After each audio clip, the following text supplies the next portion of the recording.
आखिरकार नील की मां तेजस्विनी को अपनी बहू स्वीकार कर ही ली। वहीं तेजस्विनी से बदला लेने के लिए ऋतुराज ने चली एक घटिया चाल।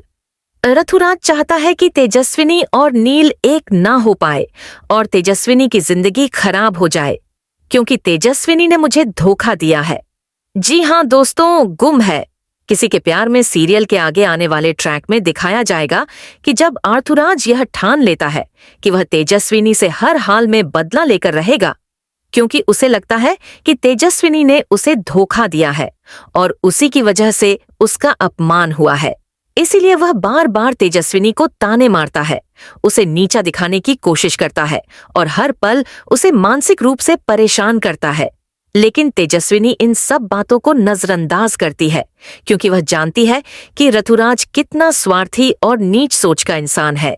इसीलिए वह फैसला कर लेती है कि एक दिन वह इतना आगे जाएगी कि ऋतुराज क्या कोई भी उसके आत्मसम्मान को ठेस नहीं पहुंचा पाएगा। लेकिन वहीं दूसरी ओर लीना भी तेजस्विनी को लेकर अपनी नफरत कम नहीं करती है। वह तेजस्विनी को लेकर और ज्यादा सख्त होती जाती है, यहाँ तक कि वह साफ साफ कह देती है कि तेजस्विनी अब इस घर से बाहर जाकर पढ़ाई नहीं करेगी, उसे घर की 4 दीवारों में ही रहना होगा। यह सुनकर तेजस्विनी अंदर से टूटने लगती है। अब कहानी में एक बड़ा मोड़ आता है जब तेजस्विनी एक दिन ऋतुराज को उसकी असलियत दिखा देती है, उसके झूठ को उजागर कर देती है, तो ऋतुराज अपना आपा खो बैठता है और गुस्से में आकर तेजस्विनी पर हाथ उठाने की कोशिश करता है और उसके साथ बदतमीजी भी करने लगता है। लेकिन तेजस्विनी अब पहले जैसी नहीं रही।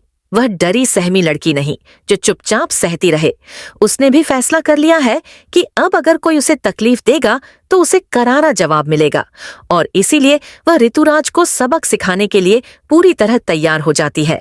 लेकिन तभी वहां पर नील पहुंच जाता है और पूरी बात सुन और देख लेता है। नील का खून खोल उठता है और वह ऋतुराज का हाथ पकड़कर उसे पीछे खींचता है और तेजस्विनी के सामने खड़ा हो जाता है। नील सबके सामने साफ साफ कहता है कि तेजस्विनी इस घर की बहू है, मेरी पत्नी है, और इसका अपमान मतलब मेरा अपमान है। विनी से ऊंची आवाज में भी बात की तो उसे मेरा सामना करना होगा। नील के इस रूप को देखकर पूरे घर में सन्नाटा छा जाता है। ऋतुराज भी एक पल के लिए चुप हो जाता है, क्योंकि उसे समझ आ जाता है कि नील अब तेजस्विनी के लिए किसी भी हद तक जा सकता है और अब वह अकेला नहीं है।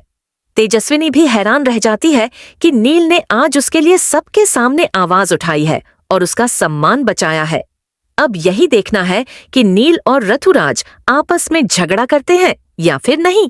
बस इस वीडियो को एक लाइक करके चैनल को सब्सक्राइब कर लीजिए।